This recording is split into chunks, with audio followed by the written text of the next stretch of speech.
அன்பர்களே, ஒரு ஜாதகத்திலே லக்னத்திற்கு 4ஆம் இடத்திலே சனி பகவான் அமர்ந்திருக்க ஒருவர் பிறந்திருந்தால் அந்த ஜாதகர் தன்னுடைய சுய சொத்துக்களை பற்றி தம்பட்டம் பேசிக்கொள்ளக்கூடாது, பெருமை பேசிக்கொள்ளக்கூடாது, புகழ்பாடக்கூடாது.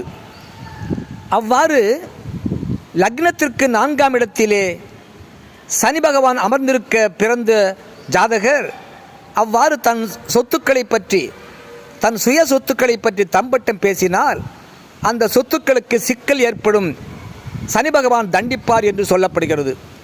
ஒருவர் தன் சார்ந்த எந்த ஒரு விஷயத்தை பற்றிய தகவல்களை பற்றி பெருமிதம் பேசுகிறாரோ அந்த விஷயம் சார்ந்த வகையிலே தண்டிக்கப்படுவார் சனி பகவானால்.